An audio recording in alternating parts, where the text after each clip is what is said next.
Voici l'expérience des fentes de Young, réalisée avec une lampe à incandescence, munie d'une lentille de collimation, une fente dont la largeur est réglable, un support contenant une paire de fentes, chacune de 70 micromètres de large et espacée de 430 micromètres,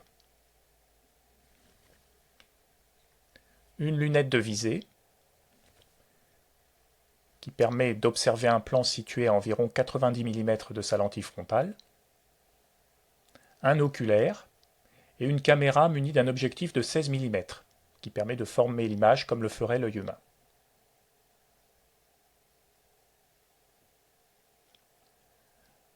Dans un premier temps, nous visons les deux fentes.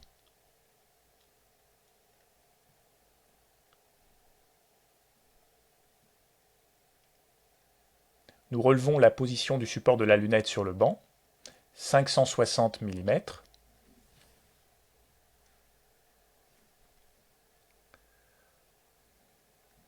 Nous reculons la lunette.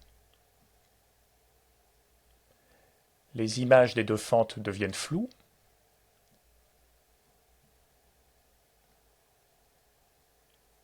Puis les faisceaux se coupent. Dans la zone d'intersection, nous voyons les franges d'interférence. Nous reculons la lunette jusqu'à une position de 700 mm, ce qui signifie que le plan visé se trouve à 140 mm de la paire de fentes.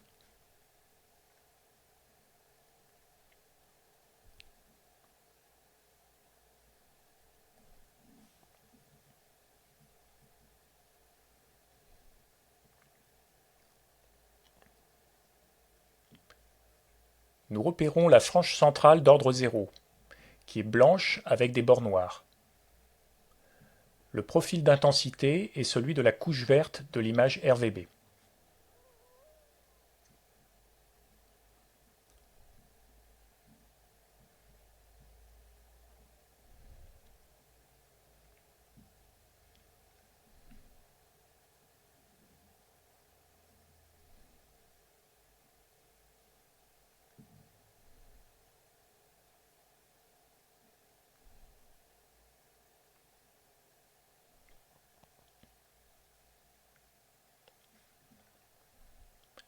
Nous allons à présent placer devant la lentille frontale de la lunette un filtre vert dont la largeur de bande passante est d'environ 50 nanomètres.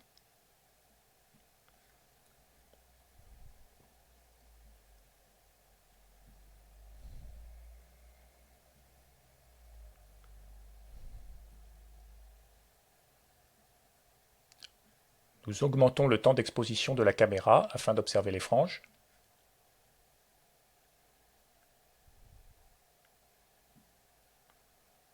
Puis nous mesurons l'interfrange, 0,17 mm.